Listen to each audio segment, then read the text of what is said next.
বিসমিল্লাহির রহমানির রহিম। আসসালামু আলাইকুম। সম্মানিত ভিউয়ার্স, আশা করি সবাই ভালো আছেন। দেশ ও প্রবাস থেকে যারা আমার ভিডিও দেখছেন তাদের সবাইকে জানাচ্ছি আন্তরিক মোবারকবাদ। আমি engineer Mohammad Masud Rana, building tips Bangla YouTube চ্যানেলের পক্ষ থেকে আজকে আপনাদেরকে চমৎকার একটি বাড়ির ডিজাইন দেখাবো। অলরেডি আপনারা বাড়িটির 3D ভিউ দেখতে পাচ্ছেন। ধারাবাহিকভাবে দেখাবো বাড়িটির ফ্লোর প্ল্যান, কলামের সংখ্যা এবং এই বাড়িটি তৈরি করতে টোটাল কী পরিমাণ বাজেট লাগবে তার হিসাব। কারণ হচ্ছে আমাদের মাঝে অনেকেই আছে যারা ডুপ্লেক্স বাড়ি তৈরি করার স্বপ্ন দেখে, কিন্তু আমাদের বাজেট স্বল্পতা, জায়গার স্বল্পতার কারণে আমরা সেই সাহসটুকু করি না আদৌ আমাদের ডুপ্লেক্স বাড়িটুকু এই আমাদের স্বল্প বাজেটে বা ছোট জায়গার মধ্যে হবে কিনা। তো আজকের ভিডিওটি যদি আপনারা দেখেন তাহলে আশা করি আপনাদের সেই স্বপ্নটাকে আপনারা বাস্তবায়ন করতে পারবেন। কারণ আমরা এই বাড়িটি তৈরি করছি মাত্র 2% জায়গার মধ্যে খুবই কম বাজেটে। অলরেডি 3D ভিউতে দেখতে পাচ্ছেন যে আমরা সামনে নান্দনিক ডিজাইন একটি পোর্টস তৈরি করেছি 2টি রাউন্ড শেপের কলাম দিয়ে এবং একটি ব্যালকনি দিয়ে বাড়িটি সাজিয়েছি। তো যারা এরকম ছোট্ট জায়গার মধ্যে ডুপ্লেক্স বাড়ি তৈরি করার স্বপ্ন দেখছেন তারা আমাদের সাথে যোগাযোগ করার জন্য স্ক্রিনে থাকা ফোন নাম্বারে আমাদের সাথে যোগাযোগ করতে পারেন, হোয়াটসঅ্যাপের মধ্যেও যোগাযোগ করতে পারেন। আমরা সমগ্র বাংলাদেশে সুনামের সহিত কাজ করছি বন্ধুরা। তো এটি হচ্ছে 3D ভিউ। 3D ভিউতে দেখতে পাচ্ছেন আমরা খুব সিম্পলভাবে বাড়িটি সাজিয়েছি। এখানে আমরা 2টি রাউন্ড শেপের কলাম দিয়েছি এবং এখানে আমরা পোর্চটি যেভাবে সাজিয়েছি আপনারা চাইলে সেমভাবে সাজাতে পারেন। আর হচ্ছে এখানে আমরা যে ব্যালকনিটি দিয়েছি, গ্রাউন্ড ফ্লোরে আমরা ব্যালকনি রেখেছি, ফার্স্ট ফ্লোরেও আমরা ব্যালকনি রেখেছি। চাইলে আপনারা সেম ডিজাইনে কাজগুলো করে নিতে পারেন। আর এখানে হচ্ছে প্যারাপেট ওয়াল।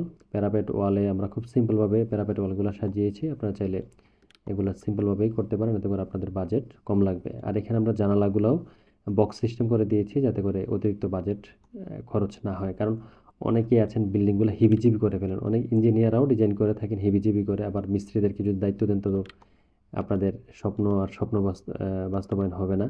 এটা হয়ে যাবে আপনাদের সারা জীবন দুঃখের কারণ। তো বন্ধুরা, এখন আমরা যাব হচ্ছে বাড়িটির ফ্লোর প্ল্যানে। তো এইখানে আমাদের 2টি ফ্লোরের প্ল্যান দেওয়া আছে। তো এটি হচ্ছে গ্রাউন্ড ফ্লোরের প্ল্যান আর এটি হচ্ছে ফার্স্ট ফ্লোর অর্থাৎ দোতলার প্ল্যান। তো শুরুতে আমরা গ্রাউন্ড ফ্লোরের প্ল্যানটি দেখে নিব। তো এখানে আমরা যে জায়গাটি ব্যবহার করেছি সেই জায়গার দৈর্ঘ্য হচ্ছে 37 ফিট 1 ইঞ্চি। আর বাড়িটির মূল যে বডি আছে এটার প্রস্থ হচ্ছে 20 ফিট 3 ইঞ্চি। আর পোর্চ সহ আমরা যে জায়গাটি নিব এটি হচ্ছে 28 ফিট 8 ইঞ্চি। তো এখানে পোর্চ টোটাল জায়গার পরিমাণ হয় 830 স্কোয়ার ফিট জায়গা, যা শতাংশ কনভার্ট করলে 2% জায়গায় প্রয়োজন পড়বে। তো শুরুতে হচ্ছে আমাদের পোর্চটি 10 ফিট বাই 8 ফিটের একটি পোর্চ দিয়ে আমরা বাড়ির ফ্রন্টে সাজিয়েছি 2টি রাউন্ড শেপের কলাম দিয়ে। আপনারা দেখতে পাচ্ছেন এখানে আমরা 3Dতে দেখিয়ে দিয়েছি। তারপরে এটি দিয়ে হচ্ছে আমরা বাড়ির ভিতরে প্রবেশ করেছি আমাদের সিঁড়িটি। এটি দিয়ে আমরা হচ্ছে দোতলাতে যাব। তো সিঁড়িটির মেজারমেন্ট হচ্ছে পাশে দিয়েছি 7 ফিট আর লম্বায় থাকবে হচ্ছে সিঁড়িটি 12 ফিট 4 ইঞ্চি। তো এই সিঁড়িটিতে আমরা দোতলাতে যাব। তারপর হচ্ছে আমাদের ডাইনিং স্পেসটি এখানে থাকছে 10 feet 5 inch by 11 feet 6 inch dining space এইখানে আমরা প্লেসমেন্ট করেছি। এটার পাশে হচ্ছে আমরা একটি কমন টয়লেট রেখেছি 4 ফিট বাই 8 ফিট একটি কমন টয়লেট। আর এখানে হচ্ছে আমরা কিচেনটি দিয়েছি 6 ফিট বাই 8 ফিট একটি কিচেন এখানে আমরা প্লেসমেন্ট করেছি। আর এই পাশে আমরা একটি বেডরুম দিয়েছি হচ্ছে 14 ফিট বাই 12 ফিট একটি বেডরুম। এখানে অনেক বড় সড়ো বেডরুমটি আপনারা জেনারেল বেড হিসেবে ইউজ করতে পারেন। আর এইখানে আমরা একটি বেডরুম রেখেছি হচ্ছে 11 ফিট বাই 15 ফিটের অনেক বড় একটি বেডরুম রেখেছি। এটির সামনে আমরা একটি ব্যালকনি দিয়েছি হচ্ছে 8 ফিট বাই 4 ফিটের। তো বন্ধুরা, এই হচ্ছে আমাদের 2% জায়গার মধ্যে গ্রাউন্ড ফ্লোরের প্ল্যানটি। এখানে 2টি বেডরুমের পাশাপাশি আমরা একটি টয়লেট, একটি কিচেন, মাঝখানে একটি ডাইনিং স্পেস পাচ্ছি, পোর্চ এবং একটি ব্যালকনি পাচ্ছি। তো এখন যাব হচ্ছে আমরা বাড়িটির দোতলার প্ল্যানে। তো সিঁড়ি দিয়ে সোজা আমরা দোতলাতে এসে আমাদের লিভিং স্পেসটি আমরা দেখতে পাচ্ছি 10 ফিট 5 ইঞ্চি বা 11 ফিট 6 ইঞ্চি লিভিং স্পেস। এইখানে আমরা লিভিং স্পেসের সামনে একদম বড় করে একটি জানালা রেখেছি যাতে করে পর্যাপ্ত আলো বাতাসের ব্যবস্থা এখানে থাকে। আর এখান থেকে সোজা আমরা আমাদের পোর্চে চলে আসব। পোর্চটি হচ্ছে আমাদের 10 ফিট বা 8 ফিটের পোর্চটি থাকছে যথারীতি। তারপর হচ্ছে এই কোণারে আমরা একটি বেডরুম দিয়েছি। এটি আমরা চাইলে চাইল্ড বেড হিসেবে ইউজ করতে পারি। 14 ফিট বা 12 ফিটের এই বেডরুমটি আমাদের বাচ্চাদের থাকার জন্য আমরা ইউজ করতে পারি। আর এখানে আমরা একটি কমন টয়লেট দিয়েছি 4 ফিট বাই 8 ফিট একটি কমন টয়লেট। এটি আমরা চাইলে এই বেডরুমের সাথে অ্যাটাচ করে নিতে পারি। তারপর হচ্ছে আমাদের মাস্টার বেডরুমটি 11 ফিট বাই 15 ফিট একটি মাস্টার বেডরুম। এই বেডরুমটির সাথে একটি টয়লেট আছে 6 ফিট বাই 5 ফিটের। এটি এই বেডরুমের সাথে অ্যাটাচ করা থাকবে। আর এইখানে হচ্ছে আমাদের একটি ব্যালকনি আছে 8 ফিট বাই 4 ফিটের একটি ব্যালকনি এখানে আমরা প্লেসমেন্ট করে নিয়েছি।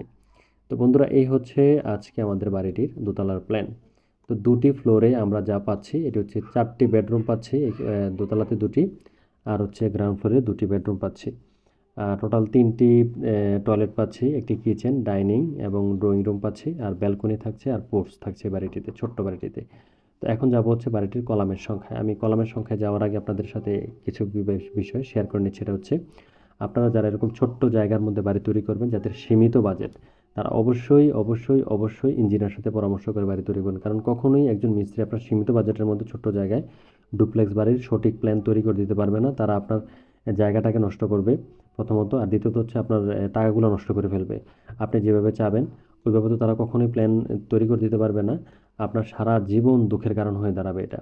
আর এটা আমরা মিস্ত্রিদেরকে দোষ দিচ্ছি না বা তাদের দুর্নাম করছি না, কারণ ওনারা টেকনিক্যাল পার্সন, সম্মানিত মানুষ, তারাও আমাদের ভাই। কারণ আমরা ইঞ্জিনিয়াররা যত সুন্দর করে ড্রয়িং ডিজাইন করি না কেন, একজন দক্ষ সুনিপুণ মিস্ত্রি ছাড়া এই ডিজাইন বা এই বাড়ি তৈরি করা কখনোই সম্ভব না, কোশ্চিনকালেও সম্ভব না। এই জন্য তারাও সম্মানিত মানুষ, আমরা তাদের সাথে সমন্বয় করে কাজ করব। কিন্তু যার কাজ যেটা তাকে ওইটাই করানো উচিত, কারণ ইঞ্জিনিয়ার এবং আর্কিটেক্টরা মিলেই হচ্ছে আপনাকে drawing, design, structural architecture, electrical, plumbing, 3D view এবং ম্যাটেরিয়াল, 3D থেকে শুরু সব কিছু একটা দক্ষ ইঞ্জিনিয়ারিং টিম তৈরি করে দিবে।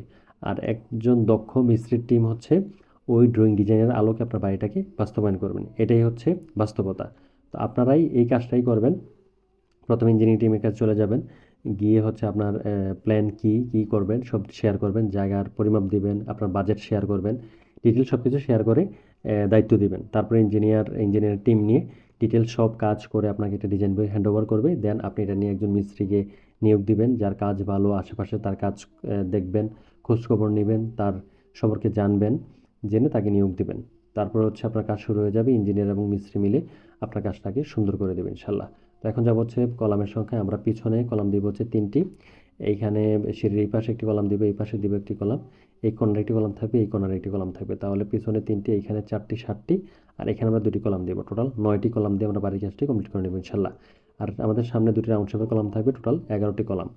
তো এই হচ্ছে আজকে আমাদের বাড়িটির প্ল্যান এবং কলামের সংখ্যা। এখন যাব হচ্ছে বাজেটে। তো আমরা যদি এই বাড়িটি তৈরি করি তাহলে আমাদের প্রাথমিক বাজেট লাগবে হচ্ছে 35 লক্ষ টাকা। 35 লক্ষ টাকা হলে আমরা বাড়ির কাজটি প্রাথমিক কাজগুলা শেষ করতে পারবো, অর্থাৎ স্ট্রাকচার এবং আর্কিটেকচারাল সকল কাজ শেষ হয়ে যাবে আমাদের। থাকবে হচ্ছে আমাদের ফিনিশিং কাজ। তো এখন আমাদের ফিনিশিং কাজের মধ্যে থাকছে হচ্ছে টাইলস, তারপর হচ্ছে ভালো মানের চৌকাঠ, পাল্লা, তারপর হচ্ছে ইলেকট্রিক্যাল যে ফিচারগুলো আছে এগুলা, তারপর হচ্ছে আমাদের পেইন্টিং, তারপর হচ্ছে আমাদের কিচেন এবং টয়লেটের ফিটিংসগুলো আছে। তো এগুলা যদি আমরা ইউজ করি তাহলে আমাদের এখানে আরও প্রায় লাখ 5 বা তারও বেশি খরচ হতে পারে। অর্থাৎ আমাদের তাইলে বাজেটে দাঁড়ালো হচ্ছে 40 থেকে 42 লক্ষ টাকা। তাহলে 40 থেকে 42 লক্ষ টাকা যদি আমরা খরচ করি এই বাড়িটিতে, তাহলে আমাদের কমপ্লিট একটি ডুপ্লেক্স বাড়ি আমরা দাঁড় করাতে পারবো ইনশাল্লাহ। এখন আসি ইন্টেরিয়র। যদি আমরা ইন্টেরিয়র করি তাহলে এখানে আমাদের আরও কিছু টাকা খরচ হবে। অর্থাৎ আমরা যদি একটি কমপ্লিট ডুপ্লেক্স বাড়ি তৈরি করি, অর্থাৎ আমাদের মনের মতো করে সাজিয়ে গুছিয়ে তৈরি করি, তাহলে এই বাড়ির কাজটি কমপ্লিট করতে আমাদের খরচ হয়ে যাবে প্রায় 45 থেকে 48 লক্ষ টাকার মতো। আর এভাবে প্রাথমিক বাজেটটা রাখতে হবে 35 থেকে 36 লাখ টাকা। আর টাইলস থেকে শুরু করে এভরিথিং সব কিছু মিলে কাজ করলে 40 লক্ষ টাকার মধ্যে বাড়ির কাজটি কমপ্লিট হয়ে যাবে ইনশাল্লাহ।